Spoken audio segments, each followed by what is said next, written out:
All right, everybody. Thanks so much for stopping by another live episode of Real Estate Titans, sponsored by Lion Bolt Media. I'm your host, Greg Fowler, traveling throughout the marketplace, interviewing the top real estate professionals in our field, essentially gathering insight, inspiration, really drives and motivates these top producers above and beyond everybody else in what I'd like to consider a real estate titan. Now, our very special guest and feature titan today, I'm so excited, absolutely honored to have the epic mortgage guy, Andrew Cady. Andrew, thank you so much. It's an honor to have you. Yeah, it's an honor to be featured here. I appreciate your time as well. Yeah, this is great. I can't wait to just dive into the series of questions, get everybody to know you deeper as a man, as a professional, and what you do, and to the level that you do it at. It's just absolutely incredible. So from Jacksonville, Florida, is that correct? Kind of just that. Yeah, Jacksonville, North Florida, St. Augustine. I kind of live in between Jacksonville and St. Augustine. Okay, love it. And so let's just go into the first question, and that'll kind of lead into everything in your background. So just tell everybody a little bit about yourself, Andrew. So I am Andrew Cady, AKA the Epic Mortgage Guy. Yes. I've been in the mortgage business now for just over 5 years. Actually, wow. April 24th was my 5-year anniversary of my first closing I ever did. Congrats, my friend, a milestone. Yeah. Just over 5 years, working extremely hard to try and change the feeling of what the mortgage industry feels like to a consumer. That's one of my driving forces. One of the things that I tell every client and I believe deeply in is to make the closing room a celebration and not a sigh of relief. Wow. If in the mortgage business or real estate world, if the best we can do is deliver people their home and they walk into this closing room and they're like, oh God, it's over. Thank God. We failed at our jobs.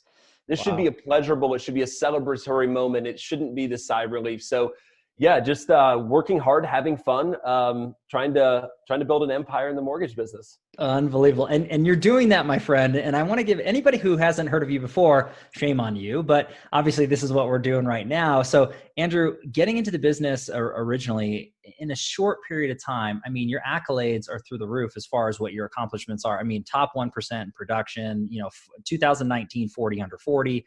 I mean, there's so many different things and notes and volumes that you're hitting in such a short period of time. So I guess we'll dive into that a little bit later with, things you've added to your business or grown in scale, but why the mortgage industry in the first place? What got you into the business to where you are to today? Yeah. So I got into the business. A really good friend of mine was a recruiter, and in the mortgage business, nobody likes recruiters, but he's a really good childhood friend of mine. Okay. And he kind of started hitting me over the head late 2014, was like, hey, you've got to join. I know the animal you are. You've got to join. You've got to join. And we made the plunge. February 2015, I got licensed, closed my first deal in April, and haven't looked back. So, just a chance circumstance of having a friend in the business who saw something in me that other people weren't seeing and offered me a position that I honestly at the time didn't feel like I was qualified to do it. I had always been a behind the scenes guy. I ran production. I had a team underneath me. I was never forward facing to clients, never in sales before. And he kind of saw through that veil of what I was hiding apparently and said, no, you've got the skills. And I was like, I don't know about this. And wow, 5 years later, my only regret is I didn't join 5 years earlier. Oh gosh, what a great story though. I mean, it just in happenstance and it's so many different real estate professionals and especially titans that they don't wake up as a young individual and say, someday that's what I'm going to do for a living. It's so interesting to me how many different top producers get involved in this business. And again, that's just a great story, knowing some childhood friend being recruited and going through. So why VA and focusing into that? And obviously there's so much more to you, but in specific, obviously the beautiful flag behind you and what you represent, which I love. Why that realm a little bit? So I got into VA loans through an outfit that I'm a part of called the Military Mortgage Boot Camp. Okay. And they basically started, and it intrigued me because I'm a perfectionist. I don't like to do anything half-hearted. I'm the guy that when I got into this business, I printed out, 1,100 pages of the FHA guideline and would sit by the pool and read, because if this is my chosen craft, if this is what I've chosen to do, I'm not going to be anything but the best at what I do. I want to absolutely dominate it. Love it. And I found the VA home loan to be the most misunderstood and the most mystical loan program out there, that so many people had these notions that just were wildly inaccurate about it. Okay. My father's a military veteran. I've got nephews in the Marines and in the Air Force, come from a military family. And so I kind of started labeling myself the VA guru. You know, in all transparency, I probably labeled myself that before I truly was a guru in it. Totally fair. Now, you know, 2 years in a row, top VA originators in the country. Wow. It's realistically what my bread and butter is. I mean, sure. You know, I also live in Jacksonville, Florida, which has the 3rd largest and 5th largest Navy bases in the world. So we have a huge concentration of veterans here. And so for me, it was a give back moment. It was something that I could do, that I could feel accomplished with. And I could also begin to dispel the myths surrounding the VA home loan program and really start to perfect something that a lot of people have not, even in my business, still to this day, haven't perfected, haven't even attempted to perfect. Wow. I mean, Andrew, when you're talking about that, I mean, everybody, hopefully you can see or hear the passion that's coming out of this man. I mean, it's right there. I mean, it's the highest of levels. And again, why you've accomplished so much in the time frame that you've done. And I just can't wait to see that continue to grow and scale above and beyond. And obviously the impacts that you have on the community, and not just the military aspect, but just everybody that you serve, you know, in your craft and field. And I love that you pay attention to those details. I do want to shift gears to the next question. I think this will dive a little bit deeper onto you, and it's the why question, Andrew. And I ask every Titan this, and I know that that's thrown around quite a bit, but it gives everybody a window of insight into you a little deeper. So what gets you out of bed every day? What motivates you to do what you do to the level you do it at, Andrew? What's your why or your drivers? So I have a lot of whys. You know, the most obvious one is I have 4 kids, amazing wife, have a family. You know, I want to provide something for them that is generational. I don't want this for me. I want this to be something that I can build, something that I can essentially hand down to my kids, to my grandkids. I want to build something that's truly the empire. I want to build the epic mortgage team like nothing's ever been built. That's primary why number 1. Okay. Why number 2 is just passion. Anything I do, I throw 120% at it. I've done that my entire life. It's you know, ingrained into me as a child to never go anything half-hearted. So what I choose to do, I'm going to do it with everything in me. And honestly, there's nothing fun about mortgages. It's not a fun process. Sure. It's just not. It's bank statements and pay stubs and W-2s and underwriting approvals and underwriters and appraisers and surveyors. There's nothing fun about it, but I'm addicted to the win. Wow. I'm addicted to the win. And that's where, you know, I know it's one of the future questions, but I'll cover it right now as well. And we'll cover it again. Sure. Chapter in the book, Relentless by Tim Grover. Okay. And he talks about how you don't have to love what you do if you're addicted to the results. Wow. And that when I read that chapter, I felt like the words came off the page at me, like that is what it's about. I'm addicted to that win of the veteran that's been told no by 2 people. And I look at a situation with a different set of eyes and say, you know what, there's a way we can make this work. Because another chapter in the book, you don't accept failure because you know that there's more than one way to get something done. Wow. And becoming a perfectionist in my craft is allowing me to serve people that are being underserved by others. And that win, when that win happens over and over and over again, there is an addicting portion to that win. And that's what drives me as much as getting out of bed to provide the legacy for my children. Is the win of every day completely trumps the mundaneness of the mortgage business. Wow. I mean, Andrew, that's really giving everybody perspective into your thought process. And again, the fuel to the fire, which is why you're so great in what you do, and the passion comes out. I mean, talking about your family, there's so many people that understand, connect with that. I mean, that's first and foremost, but looking at the legacy that you're leaving, not just for them, but for the community, and then for all of your clients, the win. And that win is obviously not just for you and the process and your team, but for the client. And that's the most important portion. I love that you say that. I really do. Absolutely. Yes. Yes. It's a personal win for me. I love that win, but it's so cliche, but it's such a good feeling when you can successfully close a transaction that would be difficult for other people to do. Wow. And you can provide that celebratory moment at the closing table rather than the sigh of relief moment in the process.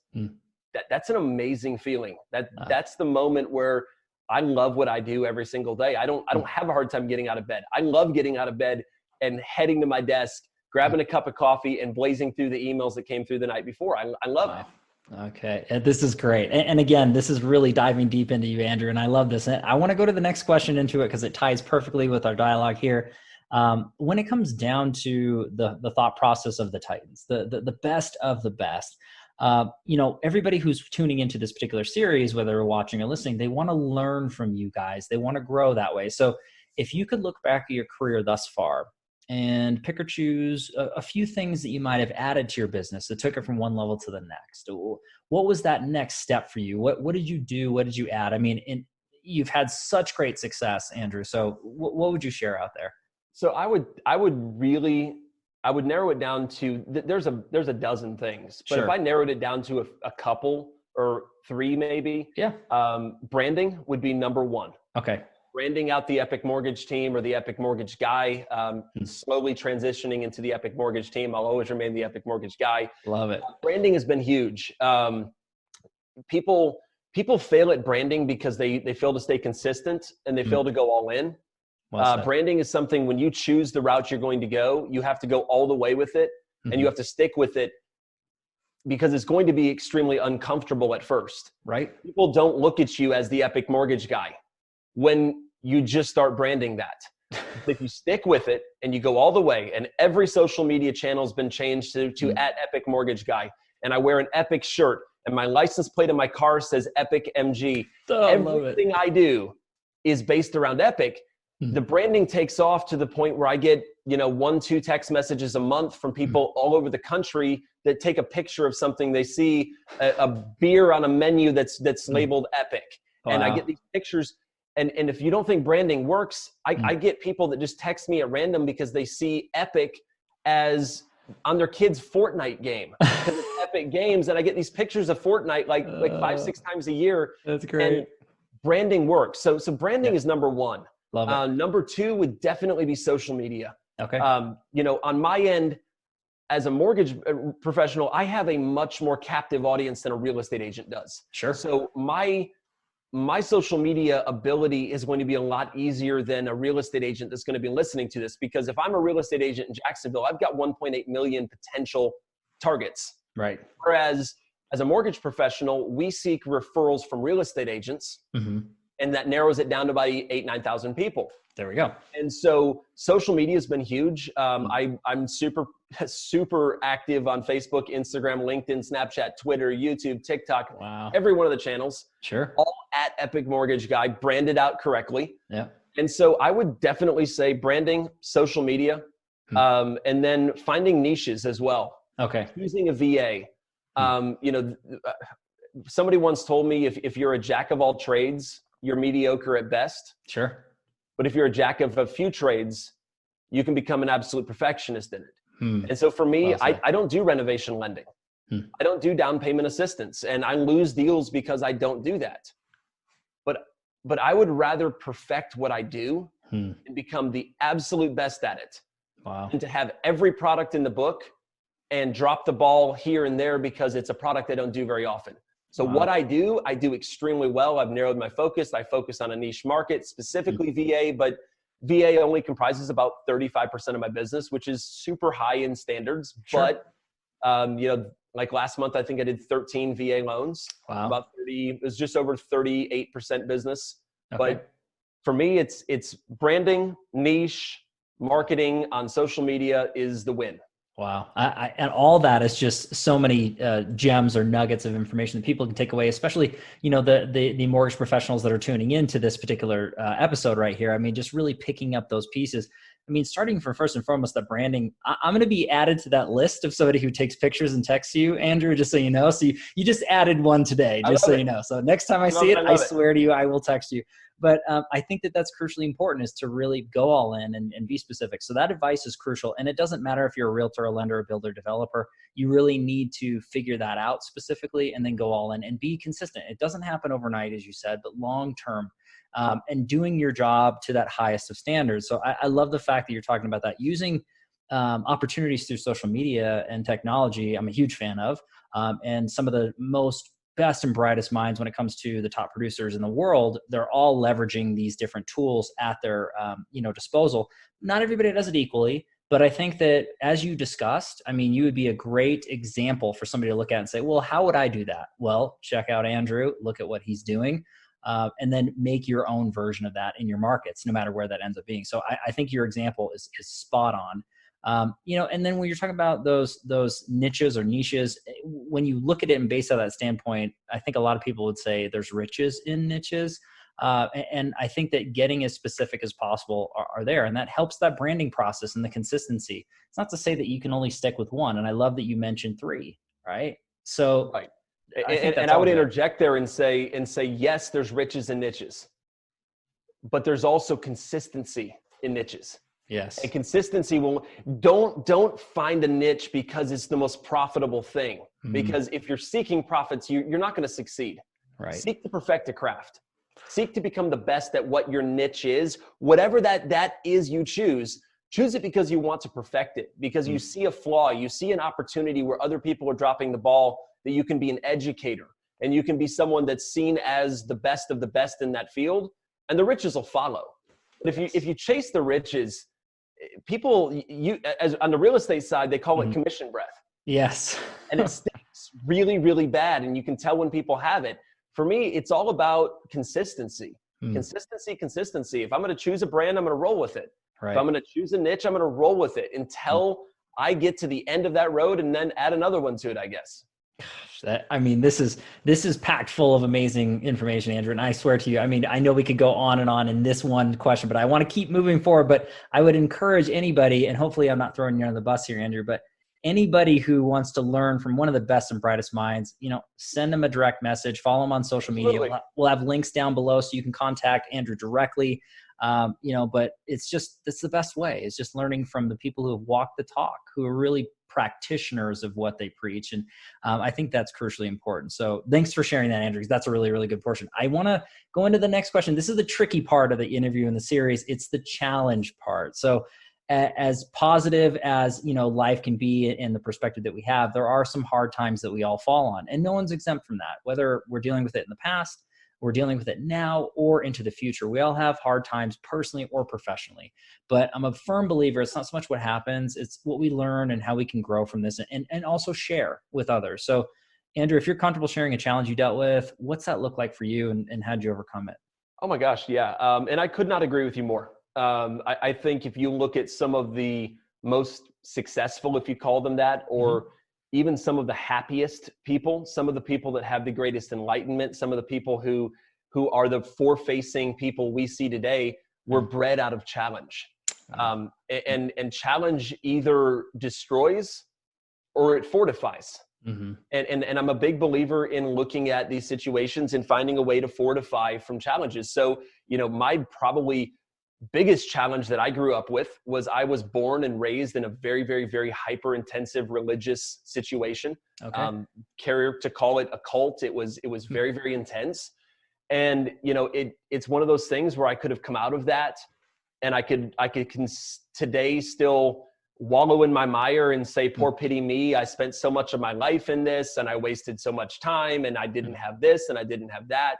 I mean, I'm 36 years old and I have 4 kids, my oldest of which is 18. Wow.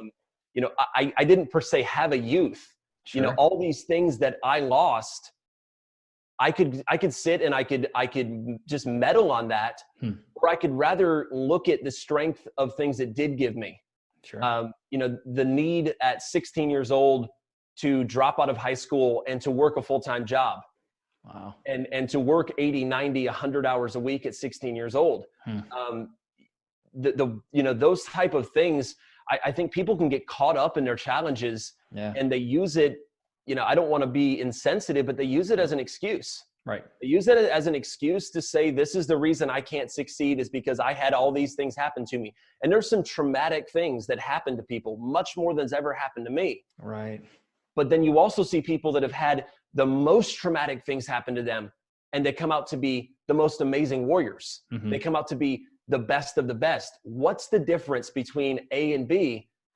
It's they decided they weren't going to have self-pity. They weren't going to look at their situation as an excuse for their future habits or future shortcomings, but rather begin to look at it as, I've been there. I've been through the financial ruin. I've been to the bottom. And if I've been there and I came out and I am where I am today, it removes a level of fear away from you of ever having to go back there again. But it also makes me extremely grateful and very, very humbled of where I am today. Right. But at the same time, it also gives me, you know, it's going to sound somewhat pretentious in saying it. It feels really, really good. It feels really, really good to be able to look back on my past and say, yes, it was messed up. Yes, it was challenging. Yes, there were tough things. Wow. But those tough things turned me into who I am. I could look back at all my negatives, or I can look back and say there's positives that came out of it. I'm a young father with an amazing family. And would I change it today? Absolutely not. Was it hard at 18 years old being a dad? Absolutely. Yeah. But would I change it today? No. Would I give up my work ethic that my father put into me? Would I give up those things to go back and change it and have the college life and the party life? No, I wouldn't. So I'm going to look back on my challenges and find the strength and the fortitude it put in me to become who I am today. And be proud of who I've become. Be proud of what it's turned out. Not look back on it with disdain. Yes, there are still things I look back on my past and I hate. Sure. And I detest, and I always will. Right. That's not my driving force. My driving force is to take from shambles to something amazing and to leave a legacy for my kids with that something amazing. Wow. I mean, Andrew, everything that you were talking about was extremely compelling and inspiring to anybody who's watching or listening, and myself included. I think that's when you're looking at perspective on your life, you know, everything that you went through, as you said, made you the man who you are today, and not to change anything or adjust anything. And not that we would want to go through pain or suffering or sorrow personally or professionally. But I agree with you. I mean, it's what doesn't kill you makes you stronger. There's a bunch of different sayings that are out there, but there's just so much truth to that. But it also puts us closer together as people, because we all have struggle. We all have challenges. And, you know, someone who maybe doesn't know you as deeply as you just shared right now would look at you as, what a success. And gosh, he's got everything, you know, that you could ask for, the family and the career and making impact. But people just don't know what you've been through. And you know, people don't know what I've been through. And so I think that everybody just needs to understand that we all have a story. And I agree with you. You can either use it as an excuse, or you can use it as fuel to a fire that's just going to propel you forward in a positive way and hopefully affect others. And your messaging is on point. I think it's absolutely beautiful. And I think the other thing it gives me, and it gives a lot of people that have come through challenging times, is it gives us a level of empathy that isn't found in a lot of people. Right. I genuinely understand where people are coming from. I'm very, very, very cautious to look at someone and say, what are they talking about? How do I know their backstory? You know, the guy that cuts me off in traffic and then flips me off. How do I know that his child didn't die in a car accident last week? Right. You know, it's created a level of empathy in me for humanity that I know if I wouldn't have had the challenges growing up I did, I wouldn't have that level of empathy. And to be able to look at people and see through some of the facade of the tough face they put on, or the anger they have, to actually see what's going on inside them is hurt and it's pain, and start to look past some of that stuff. So, you know, I'm just going to draw on my strengths. I'm going to use it to propel me forward and to perfect who I am and how I raise my kids. Wow. I mean, and that's, again, super inspirational in thought process. And I know there might be a few people out there that aren't as positive. And I guess I want to address them, you know, when it comes down to it is mindset. Andrew, you didn't wake up and you're just positively thinking about everything. You have to focus. You have to really look at it as, I can be negative or positive, and it is a choice. And you're making a conscious decision to be positive, to be motivating, to really propel yourself forward in a way. So just everybody out there who might be saying, oh, well, that sounds nice. It's not easy. You're not saying that what you've done or what you've gone through is easy and your thought process is easy. It's quite the contrary. It's actually difficult. But if you want something bad enough and you really, truly care, you can make a difference in your life and in your families and in your communities. And you're doing that.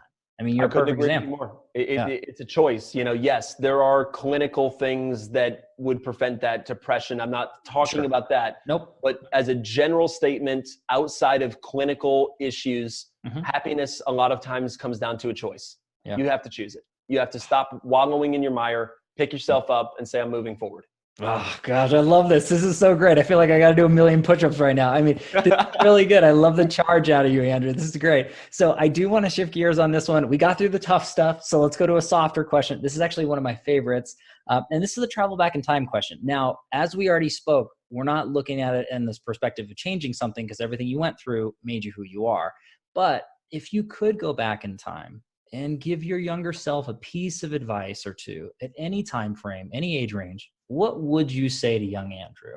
I'd say at about 18 years old to run for the hills. But, that's neither here nor there. Sure. I would say have self-confidence.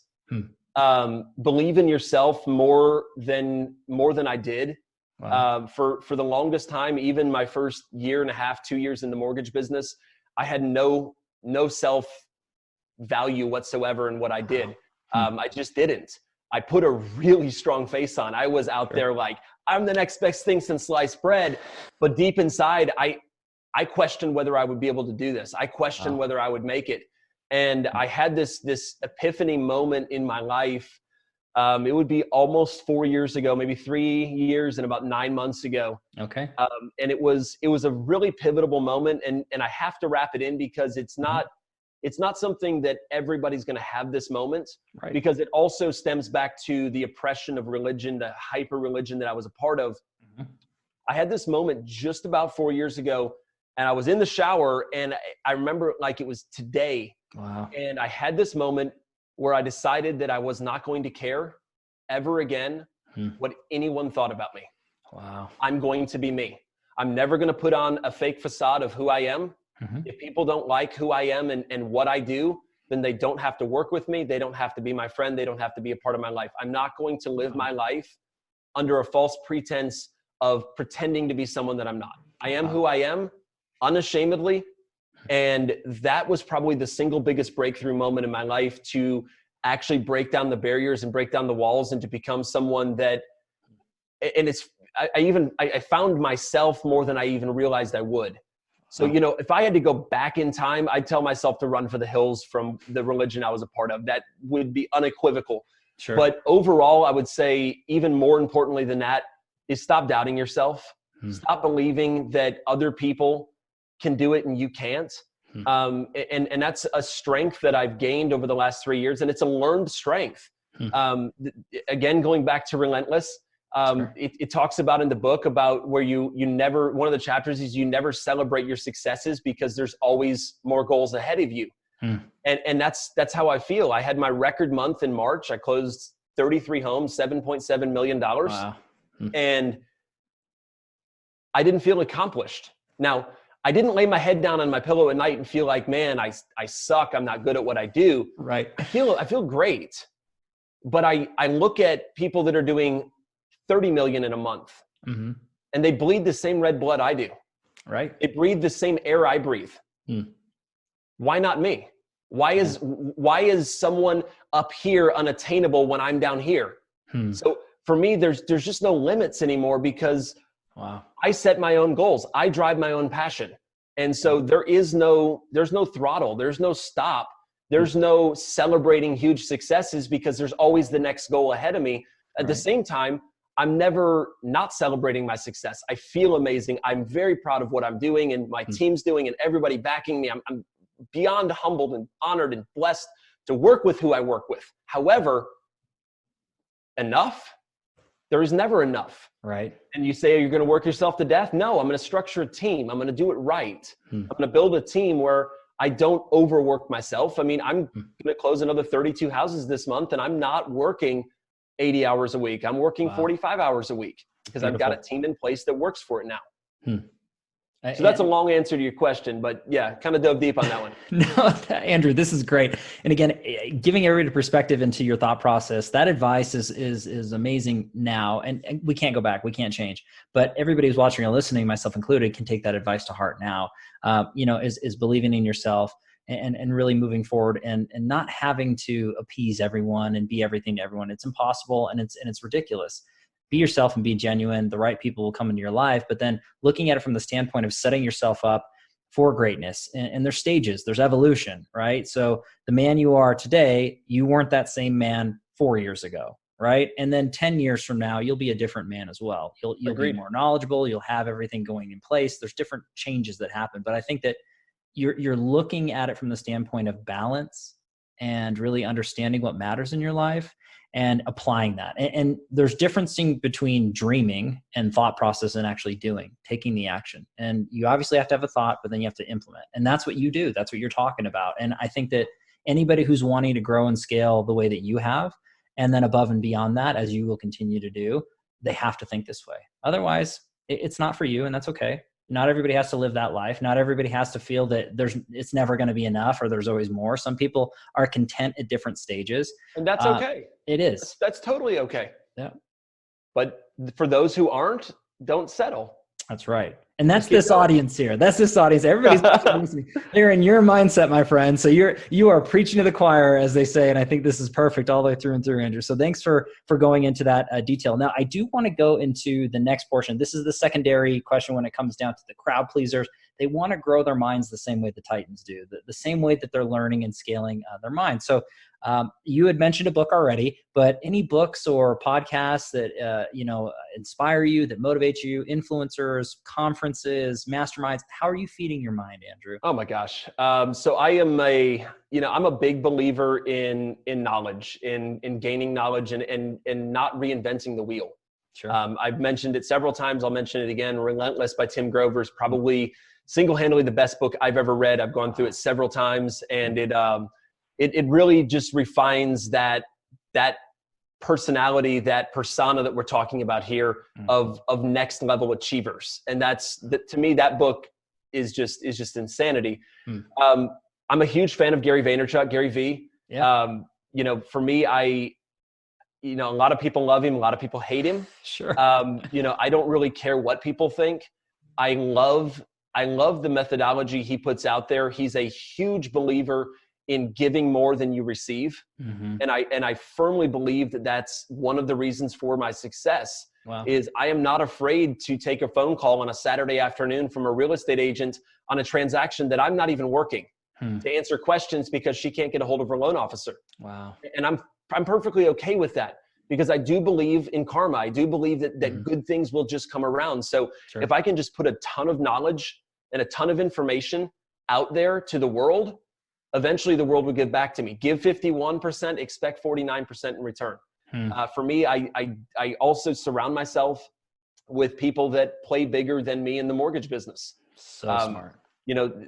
I'm not a fan, and I'm not going to mention names, but there's one particular name I could mention, but I will not. But I'm not a fan of people who, I was at a $20 million a year producer and I was friends with $20 million producers, but now I'm a $50 million. So now I'm not going to be friends with them anymore.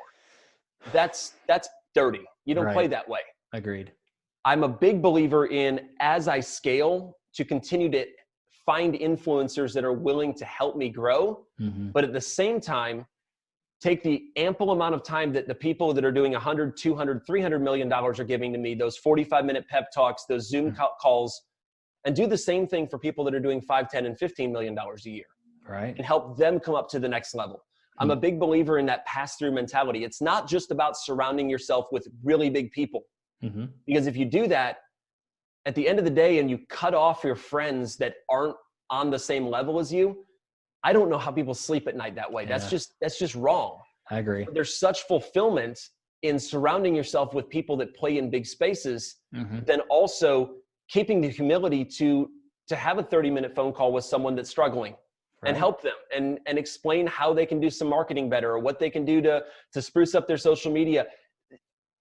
It's a give back mentality. I'm a big believer in karma, that what I give will eventually come back in one way or another. Wow. And Andrew, when you're saying all those things, I mean, it's so compelling out there to the nature. Anybody who's watching or listening is, we're all in a certain place in our lives. And when you look at it from the success scale, if it's, production as far as monetary success, or if it's family, relationships, religious, beliefs and success and health. There's different levels of success. But if we talk about strictly into the financial standpoint, there's always somebody who's making more and there's somebody who's making less. And we're all in different stages of our lives. And I think that if we all are honest with ourselves, at one point, someone was there to help us, and we should be always returning that favor. And I think that it's just constantly going through. And no matter what stage of life you're at, there's always somebody above and below you. And you should be always reaching down to helping those people up, and then reaching up for other people to pull you. And I think that it should be a give and take. And the way that you mentioned that is beautiful. And I agree with you 100%. That's definitely got to be, one of the strongest reasons why you've just continued to grow as you do. And live the way that you live. And it's an inspiration, my friend. This is really, really great all the way through. I love hearing it. Well, for me, it's just a passion. It really is. I didn't love mortgages when I got into it, but I became addicted to the win. I became addicted to that feeling of, wow, 22 days, we closed the deal that someone else couldn't. We gave a family a home. Kids are going to sleep in their beds tomorrow night in their brand new home. There's no feeling like that in a lot of industries. A lot of people end their workday and they don't have a fulfillment about their job. They did a job. Sure. They just overbroke. What we have is careers. We have the ability to not only make really good money, support our families, support our friends, but we have the ability to go home at night feeling fulfilled about what we've done. And that's a very unique thing that not a lot of people get an opportunity to have. And I'm not, ignorant of that little piece of it. There's huge benefit in feeling fulfilled in this business. Wow. And you're breaking it down and truly living up to the epic portion of your business, my friend. I mean, there's hands down. I mean, this is just absolutely incredible. I will have links in the comments down below, books, different things and sources for everybody to, follow along and feed your mind the same way that Andrew is doing. But Andrew, I want to wrap everything up with a final question. This has been chock full of just amazing information. But this question ends up being the quote or mantra that sums you up as a man, as a professional. What's that look like for you? My greatest ability in life is my refusal to fail. Wow. I refuse. Man. If an underwriter says no, I'll go back. I'm not going to throw the towel in. I'm not going to throw it in easy. That's probably that is my greatest strength in life and in business and in family and in relationship. When times get tough, I get tougher. And I refuse to let it get under my skin, and I refuse to fall, and I refuse to falter to it, and put your chin down and go. Wow. Stop looking at shiny objects. Stop chasing the next greatest app that's going to revolutionize our business, and just go do hard work and work hard and enjoy the work. Gosh. I mean, Andrew, I really can't thank you enough for taking the time today and sharing all these pearls of wisdom. I mean, I'm so charged up after this episode. I needed this today, my friend. Today I don't feel like it was all that, but man, I'm happy you had me on here. It's an absolute pleasure. Yeah, it was incredible, my friend. And I know that the audience is just soaking this up and really being charged as well. So again, I can't thank you for your time enough. You are an official real estate titan, my friend. So I have to dub that. That is official. But yeah, thanks, Andrew. I appreciate it. And thank you everybody so much as always for your time and attention, your love and support. If you like hearing what we're doing with Real Estate Titans, don't forget to like and subscribe. You know what to do at this point. I do need to give a shout out to our sponsor, Lionbolt Media. If you're looking to grow and scale your business digitally and leverage to the highest of highs, please check out lionboltmedia.com. We are live here at Real Estate Titans every Tuesday and Friday afternoon with a different Titan at a different location. We'll catch everybody on the next live episode of Real Estate Titans. Take care. Thanks, Andrew. Take care, guys.